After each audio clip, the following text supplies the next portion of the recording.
నమస్కారం. మనో కథలకు స్వాగతం. ఇప్పుడు మనం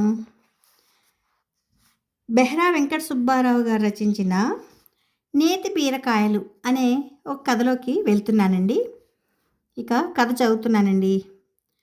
తెలుగుదేశంలో అదొక గ్రామం.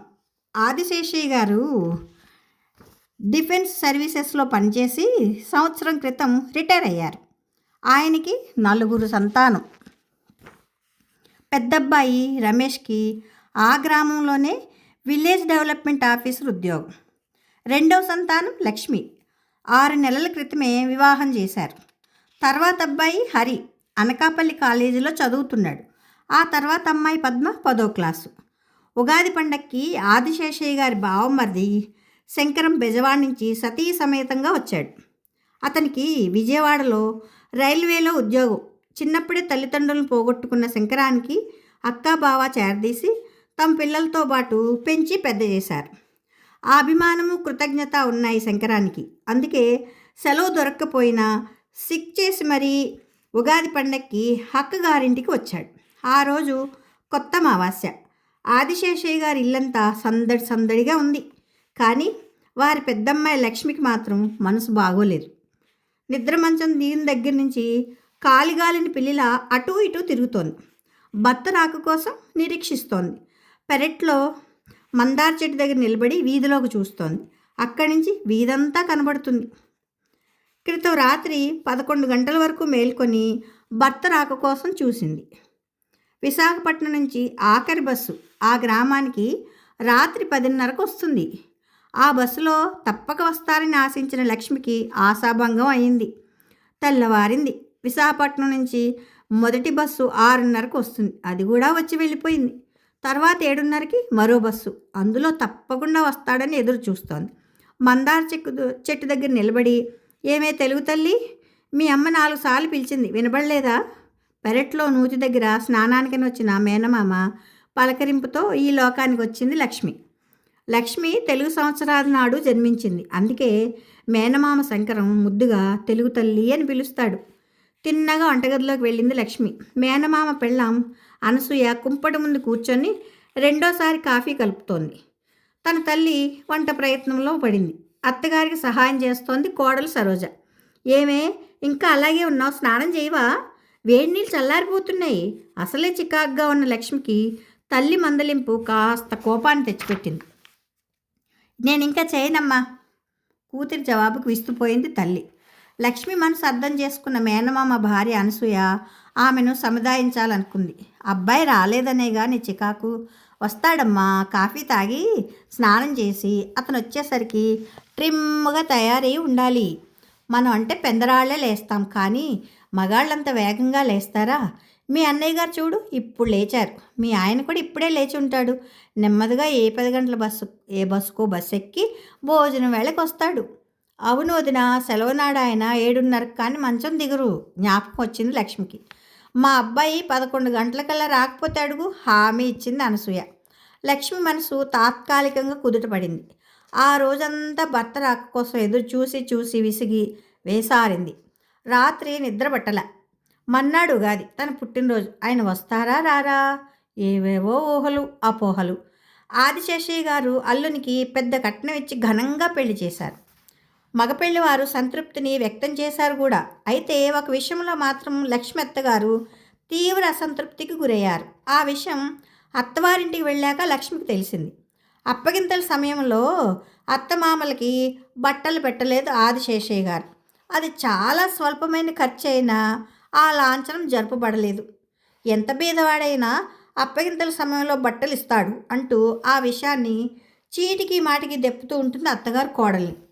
నీ పెళ్ళికి దగ్గర 30,000 ఖర్చు చేసి ఉంటారు. అప్పగింతల సమయంలో ఎంత బీదవారైనా అత్తమామలకి బట్టలు పెడతారు కదా. పాలలో ముంచిన ఉత్తుత్తి చేతులు రాయించారు అంటుంది అత్తగారు. తల్లికి వంత పాడతాడు భర్త. తల్లిదండ్రుల మీద కోపం వచ్చింది లక్ష్మికి. పుట్టింటికి మొదటిసారిగా వచ్చినప్పుడు ఆ విషయం తల్లితో చెప్పింది. మనం కొన్న బట్టలు వాళ్ళకి నచ్చకపోవచ్చు, అందుకే బట్టలకని మరో 2,000 ఇచ్చాం. వాళ్ళు కొనుక్కోలేదు, దానికి మనమేం చేస్తాం అంది తల్లి. అది కాదమ్మా, అత్తమామలిద్దరికీ అప్పగింతల సమయంలో పెడితే వారిలా అడగడానికి అవకాశం ఉండకపోను కదా. పోతే పోయాయి 2000 అంది లక్ష్మి ధైర్యం చేసి. అత్తమామలకి పెడితే అన్నయ్యకి వదినికి ఉన్న ఒక్క ఆడబడుచుకి మొగుడికి పెట్టలేదంటారు. అందుకే ఇలాంటివి రాకుండా అవసరం ఉన్న చోట మీరు బట్టలు కొనుక్కోండి అని 2000 అదనంగా ఇచ్చాం. దానికి వారు అంగీకరించారు. ఇప్పుడు ఇలా సనగడంలో అర్థం లేదు. చిరాకు పడింది తల్లి. ఏమీ చేయలేని పరిస్థితిలో పడింది లక్ష్మి. ఇప్పుడు ఆ బట్టలు ఇచ్చే అవకాశం లేదు. ఆ సమయం మించిపోయింది. పెళ్ళైన తర్వాత మొట్టమొదటి పండుగ సంక్రాంతి వచ్చింది. భర్త ఆ రోజుల్లో హైదరాబాద్ ట్రైనింగ్లో ఉండడం వల్ల రాలేకపోయారు. మరి ఇప్పుడు ఈ పండగకి ఎందుకు రాలేదు? అత్తగారి కోపం తీరక భర్తను పంపలేదా? పిలుపు బాగాలేదా? అన్నయ్య స్వయంగా వారం రోజుల ముందు వచ్చి పండగకి ఆహ్వానించాడు. ఆడబడుచుని కూడా తీసుకురమ్మని చెప్పాడు. ఆమె దూరంగా బిలాయిలో ఉండడం వల్ల రావడం కుదరదు. అబ్బాయి ఒక్కడు వస్తాడు, మీ చెల్లెలు తీసుకుని వెళ్ళండి అని చెప్పారు అత్తగారు సౌమ్యంగా. ఆమె అనుమతి తీసుకుని మరీ తాను అన్నయ్యతో పండక్కని వారం రోజులు ముందొచ్చింది. ఉగాది ముందు శని ఆదివారాలు సెలవు. దానికి మరో 2 రోజులు సెలవులు జోడించి 5 రోజులు ఉండేలాగా వస్తాను అని చెప్పాడు భర్త. తెల్లవారితే ఉగాది, తను పుట్టినరోజు. ఆఫీసుకు సెలవులైనా ఆయన ఎందుకు రాలేదు? అప్పగింతలప్పుడు బట్టలు పెట్టలేదన్న కోపం ఆయన రానీలేదా? పుట్టినరోజు నాడు సర్ప్రైజ్ ఇస్తానన్నారు. దానికి అర్థం ఇదేనా? వారి మాటలన్నీ అబద్ధాలేనా? ఇంతవరకు చూపించింది కపట ప్రేమ. తల్లిదండ్రులు చేసిన పొరపాటికి తానే విధంగా బాధ్యురాలు కాదు. రాత్రంతా ఏడుస్తూ పడుకుంది. ఎప్పుడు నిద్ర పట్టిందో తెలీదు. తెల్లవారిన చీకటి ఇంకా విడిపోలేదు.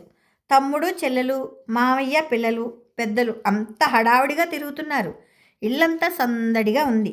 లక్ష్మికి మంచం దిగాలనిపించలేదు. లక్ష్మి, లే, ఇంకా నిద్రపోతున్నావా? అందరి స్నానాలు అయిపోయాయి, నీవే ఉండిపోయావు. చేత్తో తట్టి లేపింది వదిన. తలెత్తి వదిన మొహంలోకి చూసింది లక్ష్మి. ఆమె తలంటూ స్నానం చేసింది. కళ్ళ నిండా కాటుక, నుదుట బొట్టు, వదులుగా జడవేసుకుని కనకాంబరాలు తురుముకుంది. కొత్త చీర కట్టుకుంది. అంతలో హడావిడిగా వచ్చాడు అన్నయ్య. సరోజ, మామిడికాయలు తేవడానికి గిరి తోటలోకి వెళ్ళాడు. నూకరాజు పాలు పితకడం అయ్యాక సంత తోటలోకి వెళ్ళి వేపపూ తెస్తాడు. ఉగాది పచ్చడికి అన్ని సిద్ధం చెయ్యి అని ఆగి చెల్లెలు వాళ్ళకొని చూసి ఆశ్చర్యపోయాడు రమేష్. ఏమిటి లక్ష్మి, ఇంకా బద్ధకమేనా? ఈరోజు నీ బర్త్డే, తొందరగా లేవాలి. క్లిక్ తొందర చేశాడు.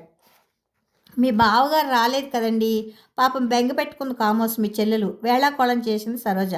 మా చెల్లెలు పుట్టినరోజు కదా, ఎక్కడ ఉన్నా రెక్కలు కట్టుకుని మరీ వచ్చి వాళ్తారు.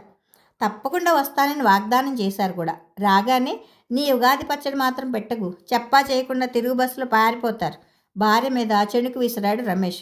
చాలండి, నా పచ్చడిని మీరు తప్ప అందరూ మెచ్చుకుంటారు. మూతి 30 వంకరలు తిప్పింది సరోజ. చూసావా లక్ష్మి, మీ వదినకి ఎప్పుడు కోపం రాదన్నావు అని అన్నయ్య అనడంతో చివాళ్ళ మంచం దిగింది లక్ష్మి. వదిన చుబుకాన్ని పట్టుకొని ఎత్తింది. ఏం వదిన, కోపం వచ్చిందా? ఏది నీ మొహంలోకి చూడండి అంది ఆప్యాయంగా. పదమ్మా, బాత్రూంలోకి పోయి పళ్ళు తోముకునిరా, తర్వాత స్నానం చేద్దు కానీ లక్ష్మిని లాక్కొని వెళ్ళింది సరోజ. ఒరేయ్ నూకరాజు, కొమ్మలు విరిచి పట్టుకుని రావడం కాదు, పువ్వులు ఎక్కువగా ఉన్న కాడలు కోసి తీసుకునిరా కేకేసింది అనసూయ. వీధి గుమ్మం దిగుతున్న నూకరాజుని పిలిచింది లక్ష్మి. ఎవ్వరికీ వినిపించకుండా నెమ్మదిగా అంది. విశాఖపట్నం నుంచి వచ్చే బస్సు వేళైంది, ఆయన వచ్చారేమో చూసిరా. అదేంటమ్మగారు, నేను చూడకపోతే అల్లుడు గారు బస్సు దిగరా, ఇంటికి రారా అని వాడు గట్టిగా అనడంతో విసుక్కుంది. అబ్బా అరవకురా, ఊరికి అన్న, అలా బస్సును కూడా చూసిరా అంది నెమ్మదిగా. ముసిముసిగా నవ్వుకుంటూ కదిలాడు నూకరాజు. ఏదో అత్యవసరమైన ఆఫీస్ పని ఉండి రాలేకపోయి ఉంటాడు. ఈరోజు తప్పకుండా రాము వస్తాడమ్మా. వీధి అరుగు మీద చివరిన కుర్చీలో తండ్రి మాటలు విని సిగ్గుపడింది లక్ష్మి. వీధిలో తండ్రి ఉన్నట్లు ఆమె గమనించలేదు. అదే ఎందుకు రాలేదో తెలియడం లేదు నాన్న అంటూ ఇంట్లోకి జారుకుంది. అదొక కేంద్ర ప్రభుత్వ కార్యాలయం. మధ్యాహ్నం లంచ్ అవర్ అయ్యాక తిరిగి వచ్చి తన సీట్లో కూర్చున్నాడు హెడ్ క్లర్క్ గురునాథం. టేబుల్ మీద ఉంచబడిన కాజువల్ లీవ్ దరఖాస్తులు ఫ్యాన్ గాలికి రెపరెపలాడుతూ గురునాథం దృష్టిని ఆకర్షించడానికి తాపత్రయపడుతున్నాయి. పేపర్ వెయిట్ వాటి మీద కూర్చుని అదుపు చేస్తోంది. ఆ ఆఫీస్లో ప్రతి గురువారం ఆ తంతు మామూలే. శని ఆదివారాలు సెలవులు. శుక్రవారం కానీ సోమవారం కానీ లేక రెండూ జత చేసి సెలవు కోసం దరఖాస్తులు గురునాథం టేబుల్ మీదకి వస్తాయి. అయితే ఆ రోజు దరఖాస్తుల సంఖ్య చాలా పెద్దదిగా ఉంది. ఇవన్నీ లీవ్ అప్లికేషన్లే. ఆశ్చర్యపోతూ వాటిని తీసి లెక్కపెట్టాడు గురునాథం. 11 ఉన్నాయి. ఆఫీసులో గుమస్తాల సంఖ్య 11 అంటే అందరూ సెలవు కావాలంటున్నారా? ఇంకా ఆశ్చర్యపోతూ ఎవరెవరు ఏ ఏ కారణాలు రాశారో, ఎన్ని రోజులు కావాలంటున్నారో పరిశీలించసాగాడు. మామూలుగా చూపే కారణాలైనా ఆనాటి అప్లికేషన్స్లో ఓ ప్రత్యేకత ఉంది. ఉగాది సోమవారం అయింది. ఆనాడు రెస్ట్రిక్టెడ్ హాలిడే. దాని ముందు శని ఆదివారాలు నాటికి 2-3 రోజులు సీఎల్ జోడించిన దరఖాస్తులు కూడా ఉన్నాయి. ఉగాది నాడు అందరూ సెలవు కావాలని కోరడం పెద్ద విశేషం. చేస్తున్న పనిని ఆపు చేసి ఆ హాలులో ఉన్న గుమస్తాలందరూ గురునాథం గారిని గమనించడం మొదలెట్టారు. చివాల లేచాడు గురునాథం. కూర్చున్న కుర్చీ పెద్ద శబ్దం చేస్తూ వెనక్కి జరిగింది. ఆ అప్లికేషన్లన్నింటినీ చేతబుచ్చుకుని ఆఫీసర్ గారి ఛాంబర్స్లోకి వెళ్ళాడు. 5 నిమిషాలు గడిచాయి. బజర్ వినిపించడంతో లోనికి వెళ్ళి వెంటనే తిరిగి వచ్చాడు అటెండెంట్ రావులు. రామారావు గారు, తమ నయ్యగారు రమ్మంటున్నారు వర్తమానం అందించాడు. చివాళ్ళ లేచి వెళ్ళాడు Ramarao. Ramarao union assistant secretary. మీకెన్ని రోజులు సెలవు కావాలి అడిగారు ఆఫీసరు. శని ఆదివారాలు ఎలాగూ సెలవే. సోమవారం ఉగాది రెస్ట్రిక్టెడ్ హాలిడే. మంగళ బుధవారాలు సీఎల్ కావాలి సార్ చెప్పాడు వినయంగా. ఆఫీసర్ కొంత ఇబ్బంది ఫీల్ అయినట్లు గమనించాడు రామారావు. సోమవారం ఉగాది, ఆ రోజు రెస్ట్రిక్టెడ్ హాలిడే అప్లై చేసుకుంటామని మన 11 మంది అసిస్టెంట్లు అంటున్నారు. అందరికీ గ్రాంట్ చేస్తే ఆఫీస్ మూసేయాల్సి వస్తుంది కనుక సాధ్యపడదు. 4 కన్నా ఎక్కువ మందికి గ్రాంట్ చేయలేను అన్నారు. రామారావు మాట్లాడలేదు. మన రామారావు కొత్త పెళ్లి కొడుకు సార్, అత్తవారింటికి వెళ్తాడు సిఫార్సు చేశాడు హెడ్ గుమ్మస్తార్ గురునాథం. 4కి గ్రాంట్ చేస్తానన్న వారిలో ఈయన ఒకరు. రామారావు మౌనాన్ని విడలేదు. అసమ్మతిని అసంతృప్తిని చూపుల్లో వ్యక్తం చేశాడు. ఏమిటి ఆలోచిస్తున్నావు?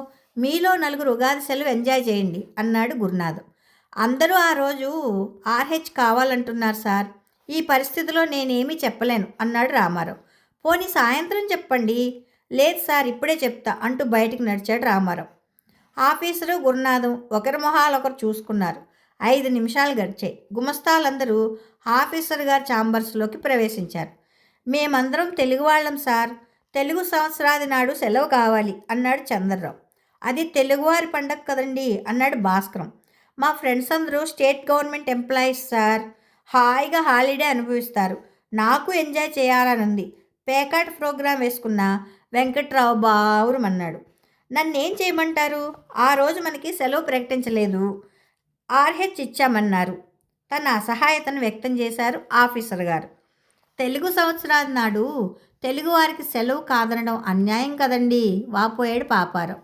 రీజనల్ హాలిడేస్ని మనవాళ్లే ఎగ్జిక్యూటివ్ కమిటీగా ఏర్పడి హైదరాబాద్లో నిర్ణయిస్తారు. దీనితో ప్రభుత్వ ఇష్టాయిష్టాలతో ప్రమేయం లేదు. ఎందుచేతనో మరి ఉగాదిని రీజనల్ హాలిడేస్లో కలపలేదు. తను వంతుగా మాట కలిపారు గురునాథం.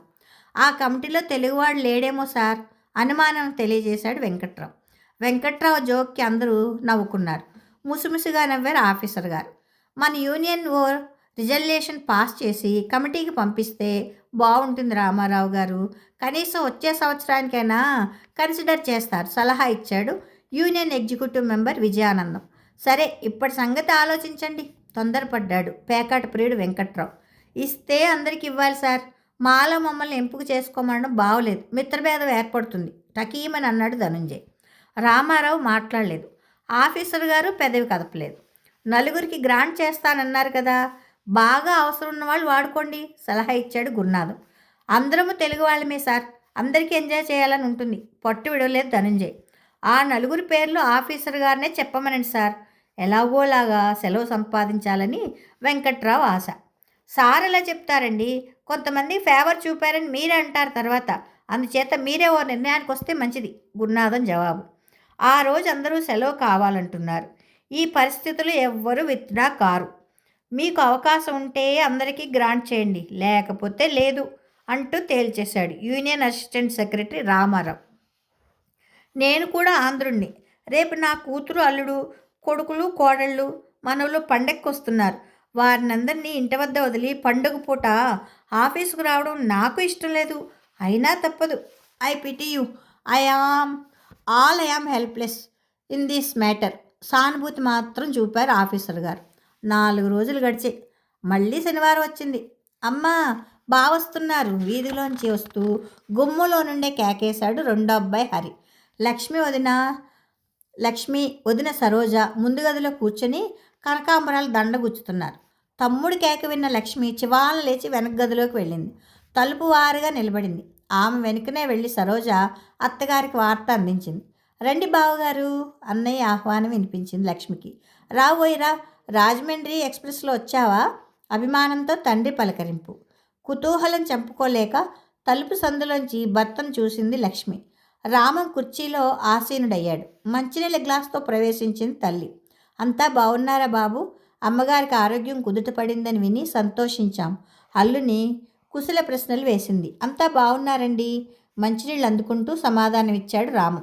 ఉగాదికి తప్పకుండా వస్తామనుకున్నాం బాబు, అంది అత్తగారు. వరుసగా 3 రోజులు సెలవులు, అమావాస్య ముందు సాయంత్రానికే వస్తానని అనుకున్నాం, అన్నాడు రమేష్. వరుసగా సెలవులు రాకపోతే ఏదో అత్యవసర పని ఉంది రాలేకపోయావని అనుకున్నా, అన్నాడు ఆదిశేషయ్య గారు. భర్త ఏమని సమాధానం చెప్తాడా అని ఆతృతగా చూస్తోంది లక్ష్మి.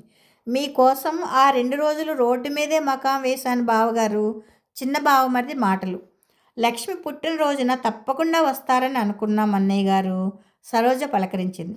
అర్ధాంగి లక్ష్మి జాడ కనబడకపోవడంతో కొంత నిరాశపడ్డాడు రాము. భర్త మౌనానికి చికాకు పడింది లక్ష్మి. ఎట్టకేలకు మాట్లాడాడు అల్లుడు రాము. ఉగాదికి తప్పకుండా రావాలని అనుకున్నానండి, కానీ సెలవు దొరకలేదు. రామం జవాబుకి ఇంట్లో వారందరికీ షాక్ కొట్టినట్లయింది. ఉగాది నాడు సెలవు పెట్టడం ఏమిటి బావగారు? ఆ రోజు సెలవే కదా, ఆశ్చర్యపోయాడు పెద్ద బామ్మర్ది. శని ఆదివారాలు ఎలాగూ సెలవులే, సోమవారం ఉగాది సెలవు కాజువల్ లీవ్ కూడా కావాలని అడుగుంటావు. సీఎల్ దొరకపోయినా వచ్చి ఉండాల్సింది. ఆ 3 రోజులు సరదాగా ఉండి 4వ రోజు ఉదయం ఫస్ట్ బస్సులో వెళ్ళిపోయి ఉండేవాడి, తన అసంతృప్తిని తెలియజేశాడు ఆదిశేషయ్య గారు. లేదు మామయ్య గారు, ఉగాది నాడు మాకు సెలవు లేదు, ఆ రోజు వర్కింగ్ డే, మరోసారి విడమర్చి చెప్పాడు రామం. తెలుగు సంవత్సరానికి త్రిలింగ దేశంలో తెలుగువారికి సెలవు లేదా? నేను నమ్మను, తెలుగులో ఆశ్చర్యపోయాడు ఎల్లమంచిలో ఇంటర్ చదువుతున్న రెండో బావమర్ది. అవును బావగారు, సంవత్సరాది నాడు అందరికీ సెలవే కదా. రమేష్కి కూడా నమ్మకం కుదరలేదు. అంతలో ఆదిశేషయ్య గారి బావమర్ది వీధిలోంచి వచ్చాడు. రామాన్ని చూసి సంతోషాన్ని వ్యక్తం చేశాడు. ఉగాది నాడు తప్పకుండా వస్తామని చూశామోయ్.